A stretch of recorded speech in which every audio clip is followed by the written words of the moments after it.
You know what? I just thought of this. I had some gal message me on Instagram and said that she lives near Spring Hill.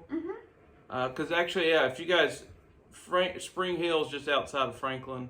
Kind of going toward Columbia. Yeah, going toward Columbia. So you're actually right between Columbia and probably dead center, right? Between Columbia and Franklin. Yeah. It's a beautiful drive. It's just kind of rural area, but nothing but highways really. But a lady said she lives in Spring Hill and she didn't even know that was there. Oh, she needs to go. That reason why I say that, because when she said that, I thought that's why we do what we're doing right now. Yeah. It's because there's a lot of neat places that you're not going to hear about. You're not going to hear about some old plantation house or the history, even though you go there and they have a cemetery for the enslaved people. There's a lot of things that represent respect to that time. Yes. They even kept where some of them lived after slavery, and it's there. Like they lived in the slave house. So, and we've seen that every place we've been to that's plantation that had slaves. If you go to near Lexington and outside of Louisville, you'll see some plantations. It's all the same. They all pay respect. So it doesn't make it better or what happened then, but can't control that. So it's neat that they paid the respects, and you go there and it doesn't seem like it seems very respectful and peaceful. It doesn't seem like there was, the time that everything ended, that it was a lot of hostility. It just seems they pay respect. Every plantation we've been to has had a place for the slaves. We've been to one where there was even the slave cemetery and the family cemetery is right next to each other. So I know some people are like, well, I'm not going to a plantation. It's not what you think, you know what I'm saying? So yeah, give it a try. Give it a try. Go to them. We even went to one in South Carolina, which we'll talk about in another video, but since we're talking about it, I just wanted to say that you go there and you learn about like where the slaves came from and the Gullah culture and from the Gullah, I don't know what country, we'll get to that later, but you go there and there's actually a lady whose family with some of the enslaved people. She's a descendant. She was a descendant, so she was like her great grandmother, and they hired her to work there, and she shows the tools they use, the languages they use, because when they came from Africa, they had certain languages that the villages that they were with made up. So you go there and you can kind of learn and see. And I just think it's neat to you pay your respect, but also you're learning. Yeah. I mean, it's culture, it's history, it's everything. So it's neat to go to places and you see stuff like that. Yeah. Well, back to the inside of the house. Sorry, we just get off because one thing leads to another, but then we wrap it around. She's good at that, bringing me back around. Circling you back. Yeah, back her up, boys. Back her up. So when you go to the top of the staircase, it is an open space. When they would have had parties during that time, the furniture would have been moved out and they would have actually used that area as a ballroom. And then when it wasn't being used for parties, it would have just had kind of furniture, would have been like a transitional space for the family. And then of course there are bedrooms up there. And is my memory right that there were 4 total? Yeah. Because the house was very symmetrical. So what was on one side was on the other. And they did have 2 Juliet porches that you could go out to that were still structurally sound. Right. And one of the porches that we stepped onto, okay, so I'm bad with my north, south, east, and west. So I know we were facing the battlefield, but what direction would that have been? Because it was looking toward Franklin. So would that have been east or west? If it was looking towards Franklin, because we're kind of southwest of Franklin, right? I think it would be northeast. Okay, we'll go with northeast. But one of the Juliet porches we got to go out on, it overlooked the battlefield, which if you go back and watch the video, we go into more detail about that.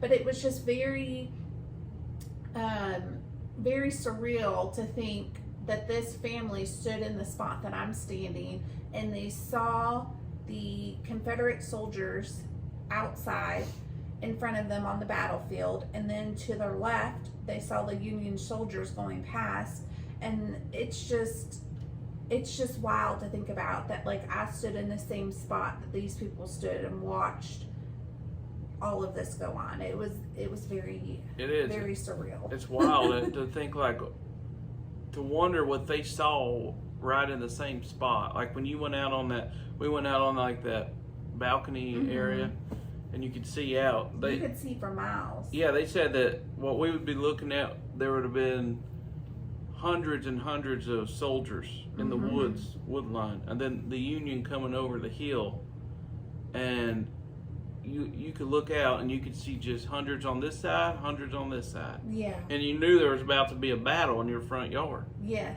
And you don't know, there's nothing you could do. No. Are they going to kill you? Yeah. Like, are they going to take over your home and who knows what to who knows who? You know, I mean, you didn't know. That would be not a good feeling. Something interesting we did talk about on the tour is that for some reason in Tennessee, a lot of the antebellum homes were not destroyed by the Union. When you go into Georgia, Alabama, South Carolina, a lot of the times when the Union came through, they set fire, or because of battlefield damage, the houses were completely destroyed. But in Tennessee, they, on both sides, Confederate and Union, they give a lot of respect to the antebellum homes, and a lot of them are still very much intact and still have a lot of the original features that it had when it was first built, which I just find fascinating. It's like, what is it about Tennessee that made these people pause and say, you know what, we're not going to destroy this, we've already destroyed the others? It just makes you wonder. Yeah, I mean, because south of them was destroyed. They destroyed most of Kentucky, was just destroyed. I mean, and then Alabama, Georgia, the same way. It was something with Tennessee. That area, it was like they didn't want to touch. It made you wonder, because everything around that estate, I mean, was shot up or caught fire or just destroyed. Well, do you mean in the surrounding states? Yeah, I mean everything around. Yeah. Yeah. I mean, they had a lot of destruction, but that area, especially that Spring Hill area, didn't have it. Because you go to Franklin, they had a big battle there, and it was bloody. And someone got burned down, some of the buildings, and I mean, Tennessee is beautiful, so it just makes you wonder, did they just not want to destroy the beauty of Tennessee? I don't know. You go to Georgia, that's pretty, North Georgia. Oh, North You go to Georgia. Eastern Kentucky and the Appalachia. Well, actually, not even Eastern, kind of Central Eastern. I don't know, there's a lot. It's beautiful states, so I don't know if it was that. I mean, they destroyed a lot of beauty. Yeah. Who knows what it was? I don't know. Maybe the good Lord said, all right, we'll save something here. I don't know. He did something, I don't know. But just neat. And I just love that story with the highway, when they were Confederates over here camping at night. What did they say, thousands? Hundreds?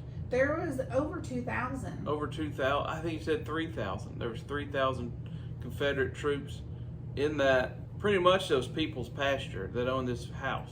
Yeah, because it was, the estate had over close to 1,000 acres of farmland, and it was a working farm. So they were, the way that the home is situated, they were basically in one of the fields that was close to the house. Right, looking right outside the front door.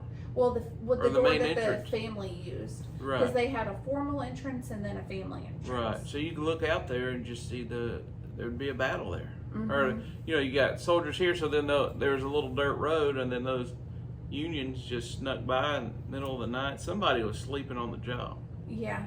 I bet he got it. Well, remember, they talked a little bit about just the breakdown in communication that had happened, because in order to communicate, it's not like today where you pick up the phone or you shoot a text or an email. They had to ride horseback, and so sometimes while they were riding horseback to communicate, things were lost in translation, or things changed, mid-communication, so sometimes things weren't always communicated the best. Yeah. No, that's crazy to think about. Yeah. Lots changed now. A lot has changed now. Is there anything I missed on the inside of the house? I think that about, oh, there is something. So in the video, we did talk about how the son was the one who built the plantation home, and they have a structure that's kind of in the back off to the side, and that's originally where they lived while the big house was being built. And then once the big house was built, then they converted that into a smokehouse and the kitchen. Yeah. And then the top story was where the house workers lived. We didn't get to walk through there, but we did get to look through a door that kind of went into that area. Previously, when Rippa Villa was owned by the city of Spring Hill, that was used for different event space. So right now they're working on kind of converting that back to the original time period. So we didn't get to walk through there, but maybe in the future we can. They got some large donors that's donated a lot of money to help restore that whole property, and not even restore it, just kind of keep up with it. And then, you know, they're making some doing some modifications on the inside. Yeah. But it goes to, because of donors and people that love this kind of stuff like us, you know, they're able to keep this stuff going. They're able to keep history alive. Yes. And that's what we try to do with this podcast. Certain, you know, the history that we love and that we live around. I mean, we go down the street, there's a big battlefield down there, Civil War battlefield. So we just like all that kind of stuff. Yeah. Something fun we did learn about, which I don't think we said in the video, is that Nathaniel, who they called Nat, his brother built the same house but on a smaller structure, and it's just a couple miles down the road as you're heading back into Franklin. It's a private residence, so you can't go and tour it, but you can kind of see it from the road. But it looks exactly like Rippa Villa, but it's half the size. It's like a little mini model, which I thought was pretty neat. Yeah, it's like you ever see those people that have a fancy big house and then they got a dog house that looks just like their house? Yes. It's probably like that. Somebody actually lives in that house. But yeah. Everything was built the same to look the same as the big house. So that's kind of cool that someone lived in a house from that time period. Yes. It would be cool to live in one of them old houses. Oh, like it would be. I think it'd be fun. What if we bought a house one day and had some little acreage to it, and then you figure out, oh, this was a battle just took place right out the front door there. On the back 40, there was a big battle going. You know what I mean? Yeah. And then this house the house we're in was a hospital or you know, something. A lot of soldiers stayed and died here. So you buy your house and then you figure that out. What would you do? Would you be like creeped out, or would you be excited? I think personally I would be excited, and then I would probably want to find a way to be able to preserve some of that history and share it. So whether that's like opening my home one day a year, or like writing up a story, like I'd want to find a way to like share that, because I wouldn't want that history to get lost. You know that sucker's probably haunted too. so yeah, you preserve it and show respect to the ones that lost their lives there. Maybe they ain't gonna mess with you. Yeah. I don't know. Yeah. But yeah, that'd be neat to. I'd be outside every day with a metal detector. Oh, you would be trying to dig up everything you Everything. That's one thing. Kelsey knows. If I get excited about something, there's no middle for me. Yeah. I mean, I'm all in. So it probably drove her crazy over the years. But yeah. So yeah, it'd be cool though to have a house like that. Yeah.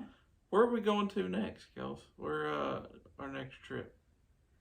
That we're gonna make a video at. It'll be a surprise. Y'all have to stay tuned and see where we pop up at. Yeah, yeah. And we want to. We talked about this before, but if you guys have any, if you're in this region, anywhere in the South, really, because we travel all the time, all over. I wish we'd have been doing this, recording videos 5 years ago. Yeah. Because we've been a lot of places, but you know we loved it, so we'll be back, and we're gonna go to new places this year. You guys will, you know, we've been recording YouTube for about 1.5 years now, I'd say, right? I know time flies when you're having fun, so I've lost track of time. I think 2021, Christmas 2021. Remember, we started filming a video. We were in the Smokies.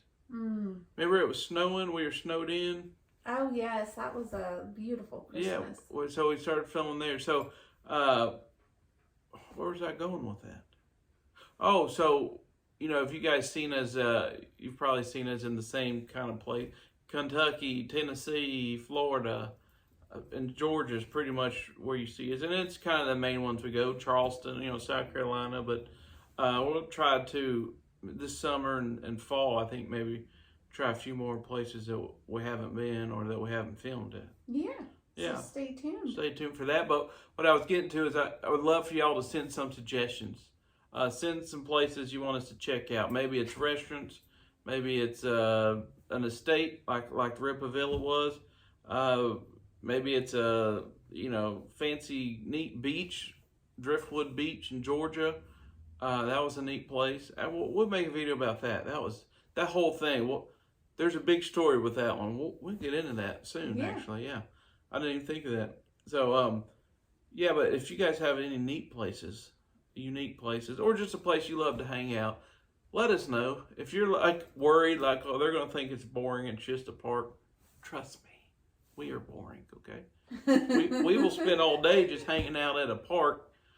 If you say it's boring, we'll walk that whole thing and we'll find something to do. So just throw some stuff at us if y'all got any places and ideas and things you want us to check out. And also, I mentioned this last time, but I would love to maybe do some interviews in the future. Interview regular, average Joe people that don't get recognition in this world. If you're a construction worker, if you're a trash guy, if you're a waitress, if you're a doctor, we don't care. But we think it'd be neat to maybe do a little interview. It's anywhere south, so prefer if you live here in the south, but we'll interview anybody. I just love people. I love stories, and we want to hear them. So it's something unique that we'd like to bring to this podcast and get that out there. People interview celebrities every day, but what about the real people that keep this country going? So I think it'd be cool to get into that as well. It'd be fun. So anything else you want to add to that? No, I think that about wraps it up. Because she stares at me while I'm recording this, and then I start thinking, y'all, I'm like, wait, is that the look? Is that the I'm in trouble look? Is that the hurry up look? Or is it the look where she just interested in what I'm saying? I don't know. It's hard. It's like them sighs I was telling y'all about last week. So anyways, go check out our last videos. Go check out our podcast at Anywhere South. And check us out on Instagram, Anywhere South. You can send us a direct message on Instagram at Anywhere South. I think you can leave us a voicemail on here. So that's pretty sweet. And you can send us an email, anywheresouth2@gmail, right? That's right. And we'll try to respond the best we can. Leave us a comment as well. Like, subscribe. Share this to your mom, your dog, your friends, the kid down the street with a guinea pig. I don't care. Just tell somebody about us if you like us. If you don't, thanks for the view, and we do apologize. And you can still tell your mom no. I think your mom might listen to us. I don't know. Anyways, I think that's all for today. What do you say? I think that's all for today. All right, y'all. Until the next one, I'm Josh. That's Kelsey. You're listening to Anywhere South.